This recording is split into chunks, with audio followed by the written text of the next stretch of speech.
بسم الله الرحمن الرحيم. بسم الله الرحمن الرحيم. الحمد لله رب العالمين والعاقبة للمتقين والصلاة والسلام على أشرف الخلق والمرسلين وعلى آله وأصحابه وأتباعه أجمعين، أما بعد. عزیز طلبہ، آج کتاب الہدایہ جو ثالث کا سبق نمبر 288 ہے، اور اس سبق میں مثل جنس دعوی الملک المقید کے متعلق بات کریں گے. اور کتاب کی عبارت وَلَوِ ادَّعَ اثْنَانِ كُلُّ وَاحِدٍ مِّنْهُمَا أَنَّهُ اشْتَرَى مِنْهُ سے لے کر فَلَا يُقْضَى لَهُ بِالشَّكِّ تک ہوگی. آتے ہیں سبق کے متعلق اصول کی طرف. تو اصل نمبر 1، ترجیح احدى البینتین فی تلقی الملک من واحد بسبق التاریخ ثم بالید ثم بالانفراد بالتاریخ ثم بقوة فی نفس العقد المدعى. اگر دو آدمی ایک ہی شخص سے تلقی ملک کا دعویٰ کریں اور دونوں بینہ بھی قائم کریں، تو دونوں میں سے ایک کے بینہ کو ہم کس بنیاد پر اور کس سبب پر ترجیح دے سکتے ہیں؟ تو سب سے پہلا سبب وہ سبق تاریخ ہے کہ ایک کے بینہ سے اگر تاریخ سابق معلوم ہو اور دوسرے کے بینہ سے تاریخ مؤخر معلوم ہو، تو جس کے بینہ سے تاریخ سابق معلوم ہے اس کے بینہ کو ترجیح دی جائے گی. ثم بالید، اور پھر قبضے کی بنیاد پر، اور پھر بالانفراد بالتاریخ، دونوں میں سے ایک کے پاس تاریخ ہے اور ایک کے پاس نہیں ہے، تو جو شخص منفرد بالتاریخ ہے تو اس کے بینہ کو ترجیح دی جائے گی. ثم بقوة فی نفس العقد المدعى، پھر نفس عقد میں قوت کو دیکھا جائے گا کہ جس کا عقد زیادہ قوی ہے تو اس کے بینہ کو ترجیح دی جائے گی. نمبر 2، الحادث یضاف الی اقرب الاوقات، کہ نئے پیدا ہونے والی چیز کی نسبت سب سے قریبی وقت کی طرف کی جائے گی. نمبر 3، الصریح یفوق الدلالہ فلا عبرۃ بالدلالۃ فی مقابلۃ الصراحہ، کہ صریح دلالت سے بڑھ کر ہے، لہذا دلالت صراحت کے مقابلے میں غیر معتبر ہے، اس کا کوئی اعتبار نہیں کیا جائے گا. نمبر 4، لا ينقض المثل بالمثل، کہ مثل کو مثل کے ذریعے نہیں توڑا جائے گا. نمبر 5، البینۃ حجۃ متعدیۃ والاقرار حجۃ قاصرہ، کہ بینہ یہ حجہ متعدیہ ہے، اس کا اثر دوسری کی طرف بھی متعدی ہوتا ہے، اور اقرار حجت قاصرہ ہے، اس کا اثر صرف مقر تک محدود رہتا ہے. آتے ہیں سبق کے متعلق فصول کی طرف. تو جن سے دعوی الملک المقید، کہ ملک مقید کا دعویٰ کیا گیا اور دونوں مدعیان نے بینہ قائم کیا، تو اس کو ہم نے کل 7 فصول میں تقسیم کیا ہے. فصل نمبر 1، الرخا تاریخا واحدا والید للبائع، کہ دونوں مدعیان نے ایک ہی تاریخ ثابت کی، ایک کے بینہ سے بھی ایک تاریخ ثابت ہے اور دوسرے کے بینہ سے بھی یکم تاریخ ایک تاریخ ثابت ہے، اور حال یہ ہے کہ وہ مبی ابھی تک بائع کے قبضہ میں ہیں. تو قاضی صاحب دونوں کے مابین نصف نصف کا فیصلہ کریں گے اور دونوں میں سے ہر ایک کو چھوڑنے کا خیار بھی ہوگا. فصل نمبر 2، لم یؤرخا اصلا، دونوں میں سے کسی نے بھی تاریخ بیان نہیں کی، تو قاضی صاحب دونوں کے مابین نصف نصف کا فیصلہ کریں گے اور دونوں میں سے ہر ایک مشتری کو، ہر ایک مدعی کو بے چھوڑنے کا اختیار ہوگا. فصل نمبر 3، الرخا واحدهما اسبق، دونوں نے تاریخ بیان کی لیکن دونوں میں سے ایک اسبق بالتاریخ ہے، تو جو اسبق ہے اس کے حق میں فیصلہ ہو جائے گا. نمبر 4، تفرد احدهما بالتاریخ، کہ دونوں میں سے صرف ایک کے بینہ سے تاریخ ثابت ہوئی اور دوسرے نے صرف مطلق دعویٰ کیا ہے، تو جو صاحب التاریخ ہے جس کے بینہ سے تاریخ ثابت ہے اس کے حق میں فیصلہ ہو جائے گا. نمبر 5، الرخا تاریخا واحدا ولاحدهما ید، دونوں نے ایک ہی تاریخ بیان کی لیکن مدعیان میں سے ایک مدعی قابض ہے، تو قابض کے حق میں فیصلہ ہو جائے گا. نمبر 6، الرخا احدهما والید للآخر، دونوں میں سے ایک نے تاریخ بیان کی اور دوسرے کو قبضہ حاصل ہے، تو جو صاحب التاریخ ہے اس کے حق میں فیصلہ ہو جائے گا. نمبر 7، لم یؤرخا اصلا ولاحدهما ید، دونوں نے تاریخ نہیں بیان کی لیکن دونوں میں سے ایک کو قبضہ حاصل ہے، تو جو قابض ہے اس کے حق میں فیصلہ ہو جائے گا. آتے ہیں کتاب کی عبارت کی طرف. قال ولو ادعى اثنان كل واحد منهما انه اشترى منه هذا العبد، اور اگر دو آدمیوں نے دعویٰ کیا، دونوں میں سے ہر ایک کہتا ہے کہ یہ غلام اس نے اس سے خریدا ہے، معناه من صاحب الید، اس کا مطلب یہ ہے کہ قابض سے. وقام البینۃ، اور دونوں نے بینہ قائم کیا، فکل واحد منہما بالخیار، تو دونوں میں سے ہر ایک کو اختیار ہے، ان شاء اخذ نصف العبد بنصف الثمن، اگر چاہیں تو نصف غلام کو نصف ثمن کے عوض لیں، وان شاء ترک، اور اگر چاہیں تو چھوڑ دیں،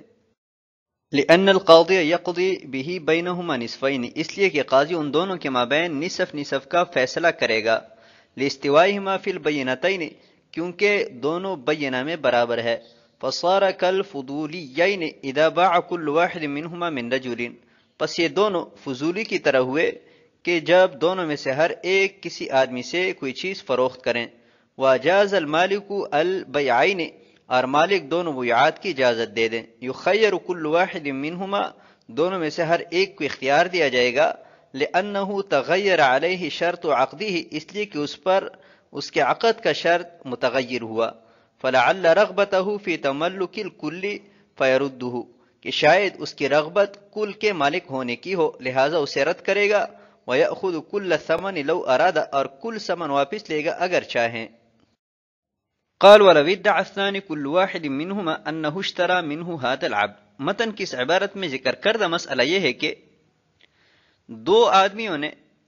ایک ہی شخص سے تلقی ملک کا دعویٰ کیا، یعنی دونوں میں سے ہر ایک یہ کہتا ہے کہ جس شخص کے قبضہ میں غلام ہے یہ غلام میں نے اس سے خریدا ہے، اور دوسرا بھی یہ کہتا ہے کہ اس قابض سے یہ غلام میں نے خریدا ہے، اور دونوں نے اپنے مدعا پر بینہ بھی پیش کیا، تو بینہ قائم کرنے کے بعد دونوں میں سے ہر ایک کو اختیار دیا جائے گا کہ چاہیں آپ نصف ثمن کے عوض نصف غلام خریدیں اور چاہے چھوڑ دیں، اگر دونوں رضامند ہوتے ہیں تو اس غلام میں دونوں شریک ہو جائیں گے، اور اگر نہیں لینا چاہتے تو نہ لینے کا بھی ان کو اختیار ہے، لأن القاضی یقضی به بینہما نصفین، اس لیے کہ دونوں چونکہ سبب استحقاق میں برابر ہے، تو پہلے ہم نے ضابطہ بیان کیا کہ سبب استحقاق میں برابری مستلزم ہے استحقاق میں برابری کو، یعنی اگر دو آدمی سبب استحقاق میں برابر ہے تو دونوں کا حق بھی برابر طور پر ثابت ہوگا، اس لیے قاضی صاحب دونوں کے مابین نصف نصف کا فیصلہ کریں گے، فصار کالفضولیین اذا باع کل واحد منہما من رجل۔ یہاں سے صاحب ہدایہ مسئلے کی توضیح اور تائید کے لیے ایک مثال پیش کرتے ہیں کہ دو فضولی آدمی ہے، دونوں نے مثلا کسی کے ایک گاڑی کو دو مشتریوں کے ہاتھ فروخت کیا، مالک کو جب پتہ چلا تو بے کی اجازت دے دی، ابھی دونوں مشتریوں میں سے ہر ایک کو اختیار ہے کہ وہ نصف گاڑی میں شریک ہو اور نصف ثمن ادا کریں، یا جو ہے وہ عقد چھوڑ دیں، اور یہ اختیار اس لیے دیا گیا کہ ممکن ہے کہ دونوں میں سے ہر ایک پوری گاڑی خریدنا چاہتا ہو اور انفرادی طور پر گاڑی کا مالک بننا چاہتا ہو، تو اس اعتبار سے اس کی رضامندی میں خلل آیا، اس خلل کو ختم کرنے کے لیے شریعت مطہرہ نے اسے اختیار دیا کہ چاہے آپ نصف میں شریک ہو اور چاہے اس عقد کو ترک کر دیں۔ تو جیسے اس مثال میں مشتریوں کو اختیار دیا گیا، ایسے ہی ہمارے اوپر ذکر کردہ مسئلے میں بھی ہر مدعی کو اختیار ہوگا، چاہے غلام میں شریک ہو اور چاہے عقد چھوڑ دیں۔ آتے ہیں اگلی عبارت کی طرف، قال فَإِنْ قَضَى الْقَاضِي بِالْعَبْدِ بَيْنَهُمَا، اگر قاضی صاحب نے دونوں کے مابین غلام کا فیصلہ کیا، فقال احدهما لا اختار، تو ان دونوں میں سے ایک نے کہا کہ میں اختیار نہیں کرتا، لم يكن للآخر ان يأخذ جميعه، تو دوسرے کو یہ حق حاصل نہیں ہے کہ کل غلام لیں، لأنه صار مقضيا عليه في النصف، اس لیے کہ نصف کے حق میں اس کے خلاف فیصلہ ہوا، فانفسخ البيع فيه، لہذا اس نصف میں بے فسخ ہوئی، وهذا لأنه خصم فيه لظهور استحقاقه بالبينة لولا بينة صاحبه، اور اس لیے کہ وہ اس میں خصم ہے کیونکہ بینہ سے اس کا استحقاق ظاہر ہوا ہے اگر اس کے صاحب کا بینہ نہ ہوتا، بخلاف ما لو قال ذلك قبل تخيير القاضي، برخلاف اس صورت کے کہ جب وہ یہ قاضی کے اختیار دینے سے پہلے کہیں، حيث يكون له ان يأخذ الجميع، کیونکہ اس کے اختیار ہوگا کہ وہ کل غلام لیں، لأنه يدعي الكل، اس لیے کہ وہ کل کا دعویٰ کرتا ہے، ولم يفسخ سببه بعد، اور ابھی تک اس کا سبب فسخ نہیں کیا گیا، والعود الى النصف للمزاحمہ، اور نصف کی طرف عود کرنا مزاحمت کی وجہ سے تھا، ولم توجد، اور یہاں پر مزاحمت نہیں پائی گئی، وَنَظِيرُهُ تسلیم احد الشفیعین قبل القضاء، اور اس کی نظیر دو شفیعوں میں سے ایک شفیع کا فیصلہ کرنے سے پہلے حوالہ کرنا ہے۔ وَنَظِيرُ الْأَوَّلِ تسلیمُهُ بعد القضاء، اور پہلے کی نظیر فیصلہ کرنے کے بعد حوالہ کرنا ہے۔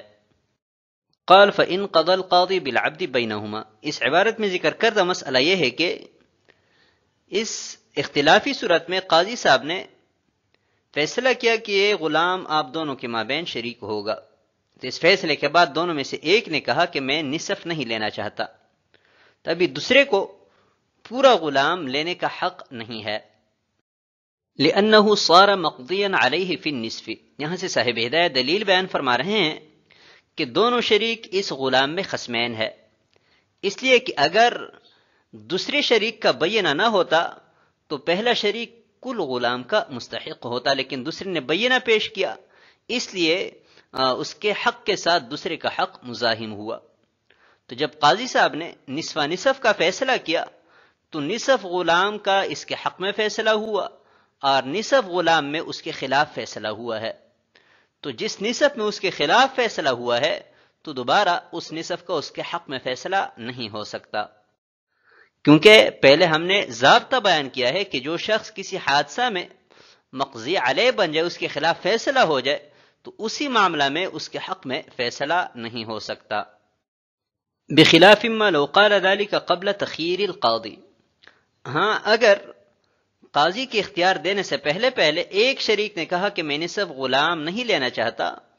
تو دوسرے شریک کو پورا غلام لینے کا حق حاصل ہوگا، اس لیے کہ وہ کل کا مدعی ہے اور شرع کے ذریعے وہ کل کا دعویٰ کرتا ہے، تو سبب ملک یعنی شرع جو ہے وہ ابھی تک فسخ نہیں کیا گیا، کیونکہ قاضی صاحب نے فیصلہ نہیں کیا۔ قاضی کے فیصلے سے اس کا سبب فسخ ہونا تھا، لیکن قاضی صاحب نے ابھی تک فیصلہ نہیں کیا، تو وہ جس سبب کے ذریعے کل غلام کا دعویٰ کرتا ہے وہ سبب موجود ہے۔ اور نصف کی طرف جو ہم گئے تھے وہ تو دوسرے کے حق کی وجہ سے گئے تھے کہ دوسرے کا حق اس کے ساتھ مزاحم تھا، لیکن دوسرا اپنے حق سے دستبردار ہوا تو کوئی مزاحمت نہیں رہی، لہذا پہلے شریک کے حق میں کل غلام کا فیصلہ کر دیا جائے گا۔ وَنَظِيرُهُ تسلیم احد الشفیعین قبل القضاء، اور اس دوسرے مسئلہ کی یعنی بخلاف ما لو قال سے جو بیان کیا ہے، اس مسئلہ کی نظیر دو شفیعوں میں سے ایک شفیع کا فیصلہ کرنے سے پہلے حق شفع حوالہ کرنا ہے، یعنی اگر دو شفیع ہے، قاضی کے فیصلے سے پہلے دونوں میں سے ایک نے اپنے حق سے دستبردار ہونے کا اعلان کیا، تو ابھی دوسرے شفیع کو اختیار ہوگا کہ وہ پورا دار مشفوعہ لے لیں۔ وَنَظِيرُ الْأَوَّلِ تسلیمُهُ بعد القضاء، اور پہلے مسئلہ کی نظیر یعنی فَإِنْ قَضَى الْقَاضِي بِالْعَبْدِ بَيْنَهُمَا، قاضی صاحب کے فیصلے کرنے کے بعد کا جو مسئلہ ہے، اس کی نظیر تسلیم الشفیع بعد القضاء کی ہے، یعنی دو شفیع ہے اور قاضی صاحب نے فیصلہ کر دیا، فیصلہ کرنے کے بعد ایک شفیع کہتا ہے کہ میں اپنا حق شفع نہیں لینا چاہتا، تو دوسرے کو کل دار مشفوعہ کے لینے کا اختیار نہیں ہے، تو جیسے اس صورت میں کل دار مشفوعہ کا اختیار نہیں رکھتا بعد القضاء، ایسی ہمارے اوپر والے مسئلہ میں بھی اگر ایک مدعی اپنے حق سے دستبردار ہو جائے تو دوسرے مدعی کو کل غلام لینے کا حق نہیں ہوگا۔ آتے ہیں عبارت کی طرف، قال ولو ذکر کل واحد منہما تاریخا فہو للاول منہما، اور اگر دونوں میں سے ہر ایک نے تاریخ ذکر کی تو دونوں میں سے جس کی تاریخ پہلے ہے غلام اس کا ہوگا، لأنه اثبت الشراء فی زمان لا ينازعه فیہ احد، اس لیے کہ اس نے خریداری ایسے زمانے میں ثابت کی ہے کہ جس میں اس کا کوئی منازع موجود نہیں ہے، فاندفع الآخر به، لہذا اس سے دوسرا مندفع ہوا۔ قال ولو وقت احدهما ولم يوقت الآخر فهو لصاحب الوقت، اور اگر دونوں میں سے ایک نے وقت بیان کیا اور دوسرے نے وقت بیان نہیں کیا تو غلام صاحب وقت کا ہوگا، لثبوت ملکہ فی ذلک الوقت، اس وقت میں اس کی ملکیت کے ثابت ہونے کی وجہ سے۔ واحتمل الآخر ان یکون قبلہ او بعدہ، اور دوسری ملکیت میں احتمال ہے کہ اس سے پہلے یا بعد ہو، فلا یقضى لہ بشک، لہذا دوسرے مدعی کے حق میں شک کی بنیاد پر فیصلہ نہیں کیا جائے گا۔ قال ولو ذکر کل واحد منہما تاریخا، یہاں سے مسئلہ بیان کر رہے ہیں کہ دونوں مدعیان نے بینہ قائم کیا اور ہر ایک کے گواہوں نے تاریخ کا تذکرہ کیا. تو ابھی دیکھا جائے گا کہ دونوں میں سے اسبق کون ہے، یعنی کس کے بیان سے پہلی تاریخ ثابت ہوئی ہے، تو اسبق کے حق میں فیصلہ ہو جائے گا. لأنه اثبت الشراء في زمان لا ينازعه فيه احد، اس لیے کہ جو اسبق بالتاریخ ہے اس نے خریداری کو ایسے وقت میں ثابت کیا ہے کہ اس وقت میں اس کا کوئی منازع، کوئی مزاحم موجود نہیں ہے، لہذا اس بنیاد پر دوسرے کا حق مندفع ہوا اور ختم ہوا. قال ولو وقت احدهما، اور اگر دونوں مدعیان نے بینہ پیش کیا لیکن ایک کے گواہوں نے تاریخ کا تذکرہ کیا اور دوسرے نے نہیں کیا، تو جس کے گواہوں نے تاریخ کا تذکرہ کیا ہے اس کے حق میں فیصلہ ہو جائے گا، کیونکہ اس کے بینہ سے اسی وقت اس کی ملکیت ثابت ہو گئی. اور جہاں تک دوسرے کی ملکیت کی بات ہے تو اس نے بھی اپنی ملکیت پر بینہ پیش کیا ہے، لیکن اس میں احتمال ہے، ممکن ہے کہ اس پہلے مدعی سے پہلے اس کی ملکیت ثابت ہوئی ہو، اور یہ بھی ممکن ہے کہ اس کے بعد ہو. شک ہے، اور شک کی بنیاد پر کسی کے حق میں فیصلہ نہیں ہوتا. تو آج کے سبق ہم اسی پر ختم کرتے ہیں. والسلام علیکم ورحمۃ اللہ وبرکاتہ.